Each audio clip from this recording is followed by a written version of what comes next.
අයිබෝන්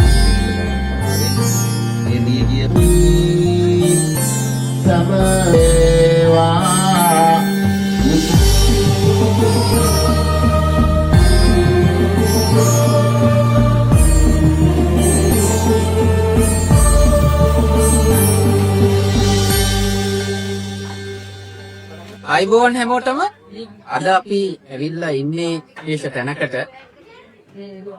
යටියන හොස්පිටල් සමූහ ව්‍යාපාරයේ නිර්මාතෘ රුවන් බණ්ඩාර යටියන වෛද්‍යාචාර්යතුමාගේ සංකල්පයක් මත සෑම වෙසක් පොහොය දිනකම පවත්වන පොස් දන්සලේ තමයි අපි අද ඉන්නේ. ඉතින් මේ වගේ විශාල ප්‍රමාණයේ පුණ්‍ය ක්‍රියා එතුමාගේ පෞත්‍රික නියදමෙන් කරගෙන යනවා. අපිට ආරංචියක් ලැබුණා වැඩිහිටි නිවාසයක් පවත්වාගෙන යනවා. ඒ වගේම තමයි කුඩා ළමුන්ට පොත්පත් සම්පේවල් සපයනවා. ඉතින් අපිට ඒ වගේම තමයි කුලතුංග මහත්මයා අපිට දැනගන්න හම්බුණා මෙතුමාගේ පරම්පරාවේ මහගෙදරට කියන්නේ වාද්‍යදර. ඒ පරම්පරාවේ එන දේවලුත් එක්ක මෙතුමා ඒ දේවල් ඉස්සරහට කරගෙන යනවා. ඉතින් අපි කුලතුංග මහත්මයා අපිත් එක්ක ඉන්නවා. අපි අහලා බලමු මේ පුණ්‍ය ක්‍රියාව දානයක් දීමේ ආනිසංස මොනවද? ඔයාලා හැමෝම දන්නවා මේ අපි මේ වීඩියෝ සීරීස් එක කරන්නේ හෙළ වෙදකම සහ බෞද්ධ දර්ශනය. හෙළ වෙදකම හා බෞද්ධ දර්ශනය ඉදිරියට ගෙන යාමේ බලාපොරොත්තු වෙන තමයි මේ වීඩියෝ සීරීස් එක අපි කරන්නේ. ඉතින් කුලතුංග මහත්තයා අපි පොඩ්ඩක් කතා කරමු මේ දානයේ තියෙන ආනිසංස මොනවද? මේ වෙසක් දන්සල පිළිමද පොඩි හැඳින්වීමක් අපි කරමු. අතරම මේකේ තියෙන වටිනාකම තමයි මේ අපි ඉන්නේ පාන්දුරේනේ අද. මේ පාන්දුරේ වලානේ අපේ වෛද්‍ය රුවන් බණ්ඩාර යටියන මහත්තයාගේ නිවසේ තමයි මේ කොස් දන්සල තුන්වෙනි වරක් පවත්වන්නේ. පාන්දුරේ කියන්නේ කොස් වලට ලොකු සම්බන්ධයක් තියෙන නගරය. ඒ තමයි පාන්දුරේ තමයි මේ කොස් මාමා. අපේ ළමයි දන්නවා අත බීජස් මහත්තයා කිව්වාම ස්කෝලේ යන ළමයි වැඩි ඉතින් අවුරුද්දක් යනකොට කොස් මාමා. හැබැයි ළමයින්ගෙන් එවුවම කොස් මාමා කොහෙද හිටියේ කියලා ඒගොල්ලෝ දන්නවා. මේක තමයි කොස් මාමාගේ ගම. කොස් මාමා මේ බෝඩක් එකයි තමයි එතුමන්ලාගේ මහගේවා. එතකොට මේ පානදුරේ කොස් වලට ලොකු වටිනාකමක් තියෙන නගරය. ඒ කියන්නේ කොස් මාමා අපි දන්නවා පොරදී කොරෝනා කාලේ ඒ අපේ වාහය කොස් කෑවේ අපේ ආතරණීය ස්මාර්ට්ය නැත්නම් කොස් මාමා බෙදලා දීපු කොස් ගස්ස. ඉතින් ඒ ගමේ ඉඳලා මේ කොස් දන්සල දෙනවා කියන එක තවත් සුවිශේෂී කාරණාවක්. කොහොම හරි දැන් අපේ වෛද්‍ය රුවන් බණ්ඩාර යටියන මහත්මයා ඒ තාත්විය එතුමන්ගේ ඥාතීන් ආදී මේ ඔක්කොම එකතු වෙලා මේ ලස්සන මේ වැඩේ කරලා තියෙනවා සාරි. අපි කිව්වා අපි ආවෙලා විදලා මේ දන්සල තිබිනා. දන්සල ඒ කියන්නේ දානශාලා. දානශාලාව තිබ්බේ කොහෙද? පන්සලේ. පන්සලේ අපි තාමත් දානශාලාව ගැන කතා කරනවා. හැබැයි නියමක් දානශාලා. එතන තියෙන දන්සලා. මේ දෙන්නේ දානය. මේ දෙන්නේ දානය. දානය දෙනවා කියනකොට මොකන්ද හිතරේ දියුම ඉස්සෙල්ලාම හිතරේ සත්‍යාව. ෂා වරු වැඩක් ඇති. අතල දන්සලක් තියෙනවා. අතල දානයක් තියෙනවා. ජම්බෝ ෂෝ කියන ලොකු සතුටක් එනවා. එහෙනම් බුදුමාගේ දේශනා කරන්නේ පළවෙනි එක තමයි දානය ගැන සීපත් වෙනකොටම විශ්වාසය සක්. ඒක මන් දුන්න වෙන්න පුළුවන්. ඔබ දුන්න වෙන්න පුළුවන්. ડોක්ටර් දුන්න වෙන්න පුළුවන්. හැබැයි දානය කියන වචනේ තුල බෙදේ සතුට. ඒක හිතෙනකොටම හිතෙන්නේ ලොකු සතුටක්. ඒ සතුට අරගෙන තමයි මේ දානි ඉස්සරහට යන්නේ. එතකොට දානය කියන්නේ දීම. ඒ දෙයක් අනුන්ද දෙන්නේ. හැබැයි මම දෙනකොට රටටත් දිනනවා. මම දෙන දේ තාම නිවැරදිව පෙයා සපයාගත්තු ධනෙ ගිය බහැදල් කරලා තියෙන්න ඕනේ. මිනවත මම ගියා සප්පෝ දවසේ ලංකාවේ ප්‍රසිද්ධ පන්සල. ඒ පන්සලේ ලොකු ප්‍රාණෝදයක් ඇස්තරිලා. අපි හිටපු සේරටම ලොකු කේක් එකයි සීනි කිලෝමයි රුපියල් 1000යි දෙන්නේ. මම දේශනේ කරගෙන ඉති මටත් ලැබුණා.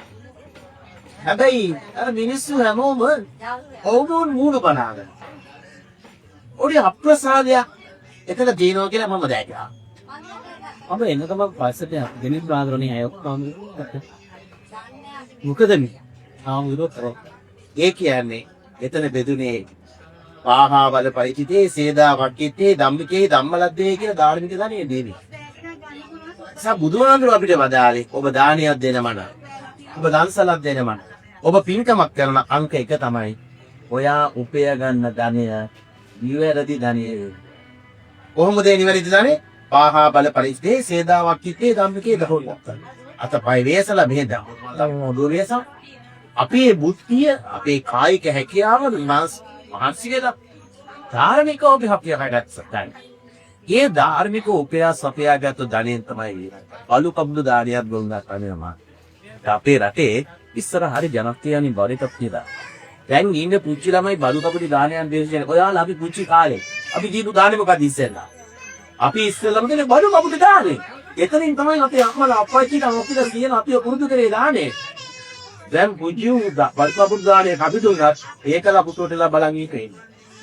එනිසා දරුවන්ට පුරුදු කරන්න ඕනේ දානේ.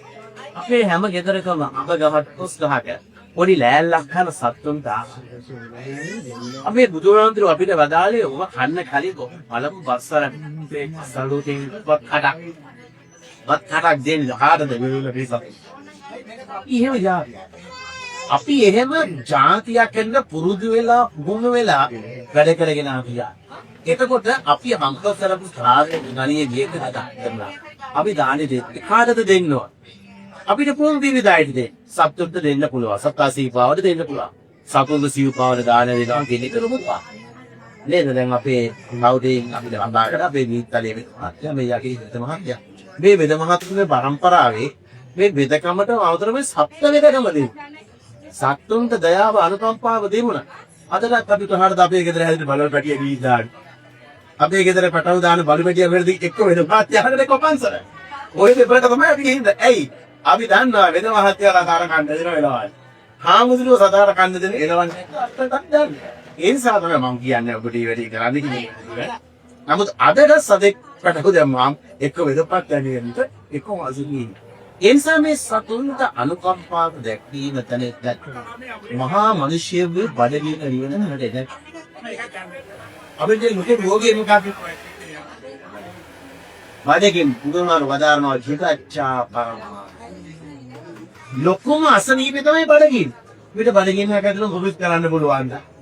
මේ කිසි දෙයක් කරන්න බෑ බඩගින්න. ඒ නිසා බඩගින්න නිවන්න කේත්ත දානියක් දෙනවනම් ඒක බිල්ල කරද්ද බැරි. ඒක බල්ලෙට ඌසෙක්ද ඒක සකාසීපාවෙටද ඒක මිනිස්සෙකුටද රෝගියෙකුටද නිරෝගී කෙනෙකුටද කතාවක් නෑ. එයා බඩගින්න නිවා ගන්නවා. එයාට තියෙන ලොකුම රෝගය එයා නිවා ගන්නවා. මට හරි පහසුවක් දැනුණා මේ ආහාරය වැළඳීවි කියලා සතුටක් ලබනවා නම්. ඒ වගේම තමයි ඊළ මහත් වෙලා මෙන්න මේ වගේ පුණ්‍යක් ක්‍රියා කරා. මේ චේතනාව හරි බලවත් වෙනවා. බින්න වීරකේදිය සමාන්ගේ මධ්‍යම කරගත්ත බුදුන්. තව කෙනෙකුට දානයක් දෙන්න බඩගින්න දිවන්න මේක කොඩි වැඩක් නෙවෙයි. මේ චේතනාව අපි දීතනාතල කියන චේතනාව මේක එකක්ම බල.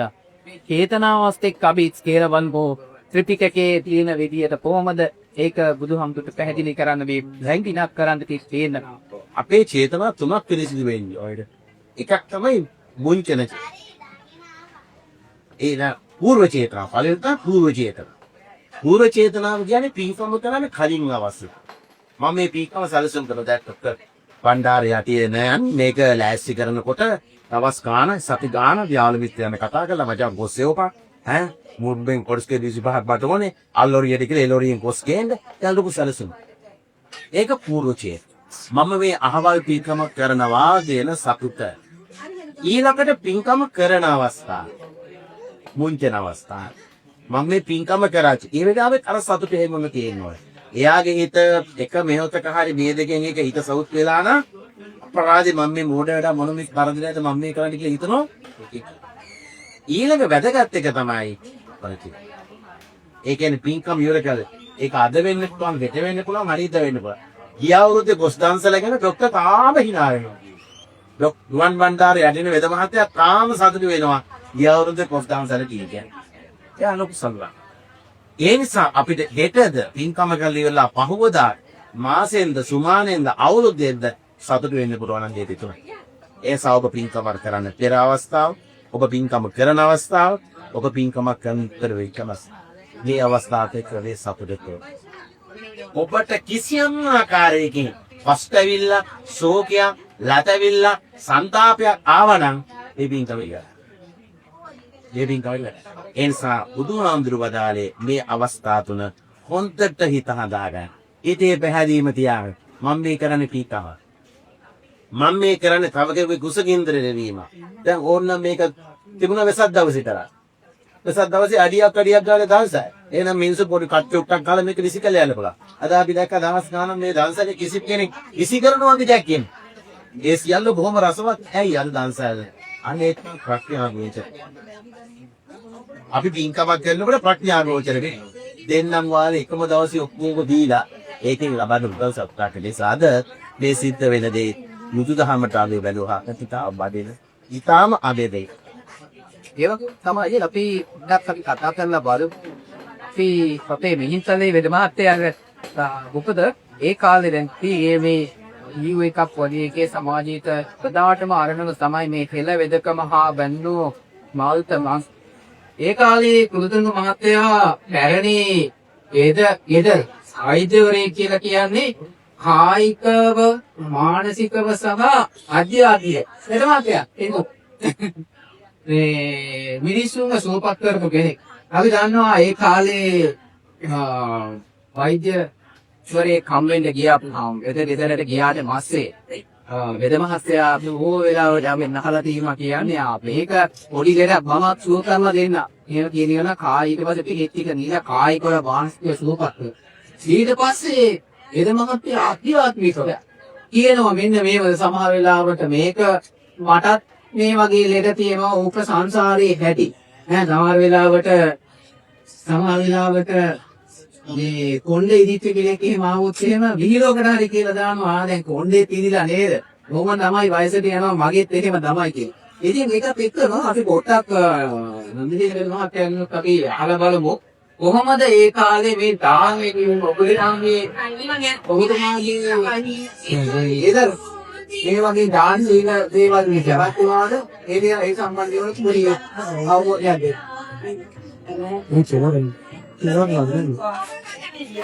දවසෙන් මාමිල මාත්‍යා එදා වැරදි ඉතිහාසයේ මේ දානේ දීපින් කියනකොට දා හිටපු අජවුල් වෙදවුල් එවැනි අතින්තේක තමයි මේ විදකම ගවතු ඒ වැරදිනකොට සමහර සාරාත්මකව වටිනවාදී අජවලු තමන්ගේ රජයන්ම ගලවලා පොය දවසේ ගිනින් දාන්නේ වශයෙන් මේ වෙදකම් කරා.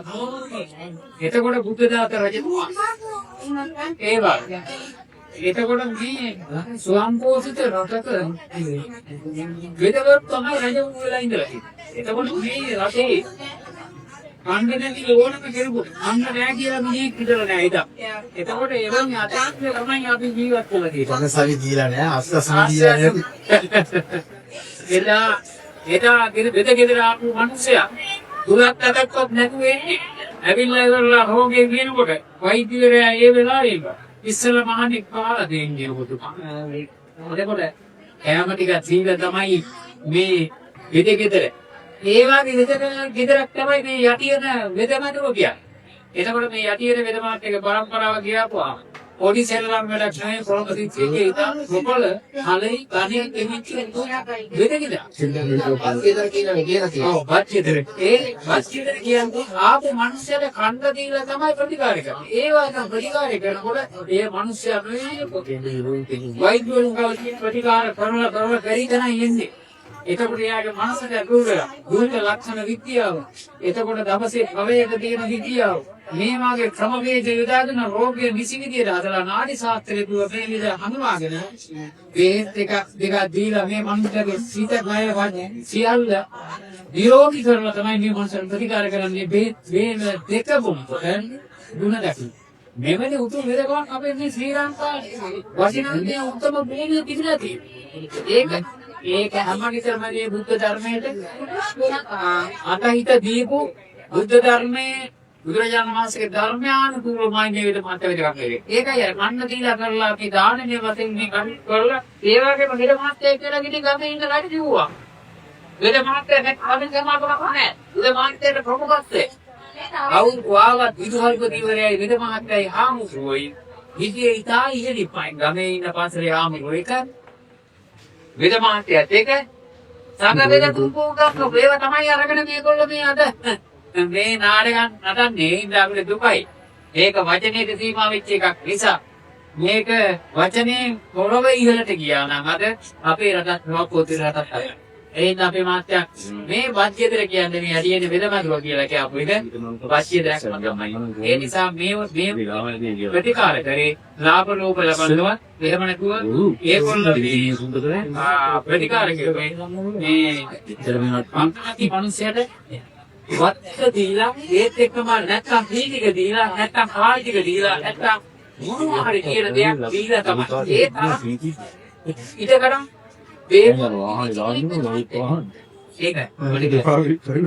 නාඩි ඇල්ලුවාම වෙද මහත්තයා දන්නවා මෙයා දවස් කීයකින් කාලෙ නැද්ද. වෙද මහත්තයා දන්නවා මේ නාඩිවල ශාස්ත්‍රය අනුව මෙයා කොච්චර දක්ෂ පෝෂණ ගුණයකින් යුක්තද කියලා. ඒ නිසා වෙද මහත්තයාගේ සිරිතක් තිබුණා යනකොට වඩුමල්ලක්. ඔබ පන්සලේ හාමුදුරුවන්ගෙත් තිබුණා. මොකද බුදුරජාණන් වහන්සේ අමිල මහත්තයා මේ විහිතල වෙද මහත්තයා කෙනෙක් ආවහම හැම වෙලාවෙම කාලා දෙතිය ලහලා කන්න දීලා තමයි දිනුආන්දරෝ ධර්මයේ දේශනා. ඕක අපේ භික්ෂුව තුල තිබුණා. ඊළඟ වෙද මහත්තයා ළඟ තිබුණා. වෙද මහත්තයායි හාමුදුරුවෝ දෙන්නම ළමේ අහිංසක මිනිහෙක් දැක්කද? අසල කියලා කියන්නේ වෙදකමේ ලොකු තැනක්. වාක් වෙද මහතුරු ඉගෙන ගත්තේ පන්සලේ බෙහෙත් ශාලා. ඒතර මේක සුද්ධෝ තමයි අපේ ගැඩුවේ ඇත්තම අපි තාම කියන විදිහට අපි අධිරාජ්‍යවාදීන් මුදු වෙනකොට තමයි අපේ පන්සලේ ඵලය වෙද මහත්තයාගේ බලය පාසලේ ඵලය වෙන් කරලා මේ ප්‍රාදමය ස්වරූපය නිර්මාණය කරේ ඕන. ඒතර ලොකු උමනාවක් තිබුණා මේ තමන්ගේ රෝගියාව අරෝගිකමා කියනවාගේ කායික මානසික සුවපත්. ඔවුන්ට හයියක් වෙන්න. මොනවද තිබ්බොත් මට ඇල කියපන්. අනුපාඩුවක් තියෙනවා. යනකොට වෙද මහත්තයා කියන්නේ එහෙමයි. මොනවද තිබ්බොත් ඇල කියපන් මට. මම නැත්නම් මගේ හාමිට ගියා. එහෙම ඒ මිනිස්සු තුල තිබුණා. ඒ මිනිස්සු උපතින්ම මේ මිනිස්සු ඒ තමන්ගේ ඥාන වලින් මමිද මහත්තයා අත් දෙක දික් කරන් ඉන්නේ. ගන්න නෙමෙයි. ඉතින් පොඩ්ඩක් ජනරල් සෙන්ටර් එකට ගියාම මේ වගේ රස්සලා තියෙනවා දැන් ගන්න තමයි තියෙන්නේ. නමුත් එදා පැරණි වෙද මහත්තයා දේශීය වෛද්‍යවරයා. එයා ලෑස්ති හෙළවද කමේ වෛද්‍යවරයා. එයා ලෑස්තිලා හිටියේ. අයිය ආව සාදී මුලින්ම තිබ්බනේ. එයාට වැඩක් කරගන්න ගමේ හැමෝම ආවයි. එයා කොහොම හොද කරගෙන ඉන්නු. ගමේ නෑ ඒ වෙද මහත්තයා හොද කරගෙන ඉන්නේ. ඒ නිසා පුර කොටා ගන්නද, හේන කොටා ගන්නද, ගුණු ගා ගන්නද, බොම මැටි ගාන්නද, අඩුවක් ගහන්නද, මකුලක් තුලාවක් ගන්නද, සේනක වලින් අඩු නෑ වෙද මහත්තයා. වෙද සල්ලි ඕනුනේ නෑ. එයාට පිරිවර වස්තුව තිබුණා, තේපල තිබුණා. එයා නෝඩ කැමති විශ්ව සත්‍යය දින්නේ. ඒක උපරිම කරා නම් කලේ අපේ හෙළ වෙද මහත්තයා විතර තමයි. ඒ වගේම තමයි ගොළුතංග මහත්මයා අපි මේ කතා කරගෙන යන දේවල් සමාජයේ ගොඩක් කට්ටියගේ තියෙන මැටිවිල්ලක් තමයි දැන් උදාහරණයකට මේ වගේ ලොකු දාසරක් සංගීතයක් උතුමම කරන්න බෑ. අපි අහලා තියෙනවා බුදුරජාණන් වහන්සේ දේශනා කරලා තියෙනවා තමන් විසි කරන ඉදුල් ටික මේ පොළවේ ඉන්න සතෙකුට ආහාරයක් වේවා කියලා ප්‍රාර්ථනා කරනවා. ඒක කරොත් ඒකෙත් පිනක් තියනවා කියලා. ඉතින් ඒකකින් අදහස් වෙන්නේ අපිට මුදල් කියන එක ලොකු බලවේගයක් නෙවෙයි මේ කරන්නේ. ඒ වගේම තමයි අපි මේ කරන පින් බලවත් කරගන්න අපි ඉගෙන ගන්න ඕනේ. වෙනක් කට්ටියට මේ සමහර ඒක කරන්නේ තමන්ගේ මොකක් හරි ස්ටේටස් එකක් මේන්ටේන් කරගන්න. එතකොට මේක පින බලවත් කරගන්න මොනවද අපිට කරගන්න තියෙන්නේ තමයි කරුනේ පොඩියක් දෙන්න පුළුවන් සමහර වෙලාවට මම කියන්නේ දේශනාවේ තියෙනවා ඒක ලොකු දේවල් නෙමෙයි පොඩි දේවල් සමහර වෙලාවට අපේ මරණ මංචකයේදී චුතිසිතට පහළ වෙන්නේ අන්න ඒ වගේ පොඩි දෙයක්. ඉතින් ඒක නැත්නම් පොඩ්ඩක් සමාජයට කියමු මෙන්න මේ විදිහට තමයි පොඩි පින්කම් ලොකු පින්කම් කියලා જાතියක් පින්කම පොඩි ලොකු කරගන්න තමන්ගේ හිතේ අල්ලා ගන්නා හැටි. එහෙම නැත්නම් තමන් හිත තුල සැරිසන දෙයක්. දැන් ඔබට ඇහෙනවාදී පසුබිමෙන් මේ කොස්තන්සලේ මේ යටියන බණ්ඩාර වෙද මහත්මයාගේ කුන්තන්සලේ පසුබිමෙන් ඇහෙන්නේ බෞද්ධ ගීත. නමුත් සමහර දන්සල්ල මොනවද අපිට අහන්න තියෙන්නේ. එතන බෞද්ධ ගතියක් තියෙන්නේ. එතන හිත නිවෙනවා. නෑ අහන් ඉන්නේ මිනිහා පොඩ්ඩක් ඔය පොලිමේ ඉන්නේ පොඩ්ඩක් නටනට.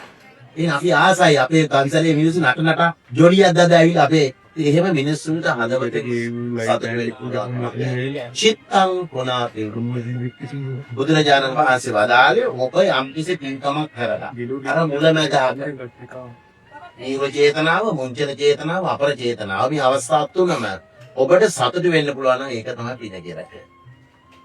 ඒතර පින සිද්ධ කරගත්තාම දානය තුලින් ඔයාලා ඒක සිද්ධ කරගන්න පුළුවන්. ඒතර ඒ පින ඔයාට මරණාසන්න මොහොතේ අවසන් සිටින්නේ ඔයාගේ ජීවිතේ මේක නම් ඔයා කරගත්තු ලස්සනම පින්කම්. අපිට ලියන්නේ. ඒ කාලේ පින් පොතක් කියලා එකක් පාවිච්චි කරා අපේ මිනිස්සු. අපේ මිනිස්සු පින් පොත පාවිච්චි කරා. දැන් ඔය පින් පොතේ හැමෝගෙම කටින පින්කම් තිබෙන්නේ නැහැ. අද අපේ මිනිස්සු පොරකන්නේ කටින පින්කම තමයි. ඒකත් නිකන් නෙමෙයි අලියත් වෙනල්ලා. කටින පින්කමක් කරලා මිනිස්සු නිවන් දකින්න හදන්නේ. එතන නෙමෙයි නිවැරදිය. එතන නෙමෙයි පින තියෙන්නේ. ඒ නිසා ඔබට සුළු හෝ පින්කම අර කිව්වාගේ අවිල්මදක වගේ බුදුහාමුදුර අපිට වදාලේ කෑම කාලා දානි වන්දලා භික්ෂුවට වදාලේ පාත්‍රයේ බෝදලා වතුර ටික දානකොට මේක තිරිසන් සතෙකුට තුන්ගියපු ආහාරයක් වේවා කියලා. අපිට වදාලේ අත හොදනකොට මේක තිරිසන් සතෙකුට ආහාරයක් වේවා කියලා. සීවලී මහරහතන් වහන්සේ ලාභීන්ගල අධ්‍යවනිය මහා පින්කම් කළා නෙමෙයි. ආර්ය පින්කම් කළා නෙමෙයි. සියක් නමට දහස්වල දන් දීලා නෙමෙයි. මහා විහාර ජේතවනාරාම හදලා නෙමෙයි. බඩගින්නේ ආපු පැටව දාපු බැල්ලියක තමන් කාපු ආහාරේ වමාන්ලා දීලා. බුදුහාමුදුරන්ට දානි වැරදුනා තමිල මහත්තයා සීවලී ආණ්ඩ වරදලා. බුදුරජාණන් වහන්සේ කොහරි වරිනකොට ආනන්දාරන් අහනවා ආනන්ද මේ සංඝ සන්නිපාතේ සීවලී ඉන්නවා. එහෙනම් බුදුරජාණන් වහන්සේ දානි වැරදුනා. වැරදුනා අපි දන්නවනේ නේද? ඒ අවස්ථාව තියෙනවා. සීවලියාට දානේ වැරදින්නේ. එහෙනම් ඒක මහ පින්කමක් නෙමෙයි. උවමනා වෙන්නේ පින්කම ලොකුද පොඩිද මධ්‍යමද කියන එක නෙමෙයි. ඔබ නොසැලෙන සිතින් ඔබ අවංක සිතින් මම මේ සිද්ධ කරගන්නේ පින්කමක්මයි කියන සිතිවිල්ලෙන් ඔබ පින්කමක් කරගෙන ඒක ඔබේ ආර්ය මාර්ගයට එකතු කර ගන්නවා. ඉතින් මේ පුජ්ජං මට මේ පින කෙලෙස් නැති කිරීම පිණිසම වේවා කියලා ප්‍රාර්ථනා කළ වැඩ කරනවා නම් එතන තමයි මේ අවසන් චුතිසිතේදී අවසන් මොහොතේ ඔබට නැගෙන ලස්සන සිතිවිලි. ඔබට දැනෙන ලස්සන බුදුබණ ටික. ඔබ වටා දැවටෙන බුදු රැස් ටික ඔබට ලබලා ඔබේ ආර්ය ජීවිතය ලස්සන කරගන්න. ඉතින් ස්තුතියි කොළතුංග මහත්මයා අපිට ඊටාම සරලව පිනේ තියෙන ආනිසංස ගැන පහදලා දෙනකොට ඒ වගේම නන්දිසේන වෙද මහත්තයාටත් අපි මිහින්තලේ වෙද මහත්තයාටත් ස්තුතිවන්ත වෙනවා මේකට සහභාගී වෙලා අපිත් එක්ක මේ දේවල් විශ්ලේෂණය කරගත්තට. ඉතින් කොතනහතේ අපි ඔයාලට කියන්න තියෙන්නේ අපි මේ වගේ පෙළ වෙදකම හා බැඳුණු බෞද්ධ දර්ශනය හා බැඳුණු දේවල් අපි ඉස්සරහට මේ වගේ පුණ්‍ය කටයුතු කරන්න ඉස්සරහට බලාපොරොත්තු වෙනවා. ඉතින් මේ කටයුත්ත කරපු යටියන වෙද මහත්තයාට නිරෝගී සම්පන්නිය අපි ප්‍රාර්ථනා කරනවා. ඒ වගේම තමයි මිතුමාගේ පරම්පරාවේ සියලුම දෙනාට මේ පින් අනුමෝදන් වෙලා ඒ තමන් කැමති දිව්‍ය ආත්මයකට දිව්‍ය සැප සම්පත් ලැබේවා කියලා ප්‍රාර්ථනා කරනවා. ඉතින් අපි ඊළඟ පුණ්‍ය කටයුත්තකින් මේ වගේම ආයෙ හම්බෙමු. ඉතින් ඔයාලා අපේක්ෂ එක්ක ඉන්න මේ වගේ අපි ඉස්සරහට කරන්න බලාපොරොත්තු වෙනවා. යටියන වෙද මහත්තයාත් මිහින්තලේ වෙද මහත්තයාත් අපේ ප්‍රීති කොළතුංග මහත්මයාත් එක්ක මේ වැඩසටහන ඉස්සරහට කරාගෙන යන්න බලාපොරොත්තු වෙනවා. ඉතින් ඊළඟ වීඩියෝ එකකින් අපි හම්බෙමු. හැමෝටම දරුවන් සරණයි.